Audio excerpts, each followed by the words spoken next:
Good morning. This is the news for Monday, August 11th. Ukrainian President Volodymyr Zelensky says his country will not let Russia deceive the U.S. as a meeting between the two countries sits on the horizon. Zelensky said in an address Sunday his team was working with the U.S. and that not a single day goes by without communication on how to ensure real peace. He went on to add that he understands Russia's intention to try and deceive the United States. Trump said on Truth Social that a meeting between Russian President Putin, Trump, and Zelensky will take place this Friday in Alaska. The office of Israeli Prime Minister Benjamin Netanyahu says a call was held with President Trump yesterday. According to the Prime Minister's office, the two discussed Israel's plans to take over the remaining Hamas strongholds in Gaza. The Israeli Prime Minister also spoke to journalists.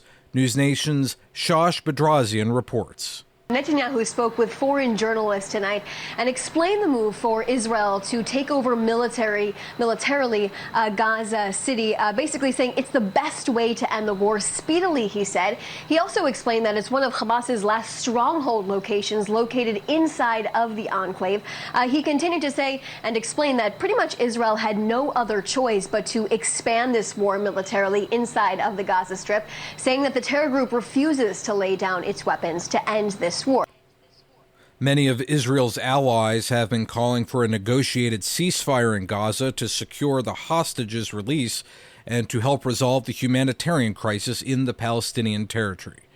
Friday's deadly shooting at the Centers for Disease Control in Atlanta is said to have been targeted. That's according to multiple reports about a Zoom call held by CDC leaders with staffers on Saturday. An officer and the suspected gunman, 30-year-old Patrick Joseph White, were killed in the shooting. Law enforcement officials have not provided a motive. CDC staff was told a security assessment will be conducted and they will work remotely. New York City has announced it will close its last migrant hotel. The Row NYC was converted into a migrant shelter for thousands of asylum seekers. Here's News Nation's Marcus Espinoza.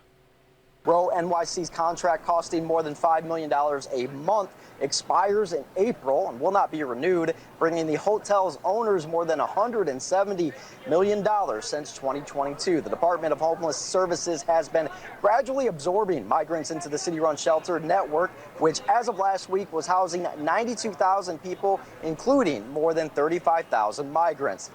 Mayor Eric Adams called the closure, quote, a major milestone.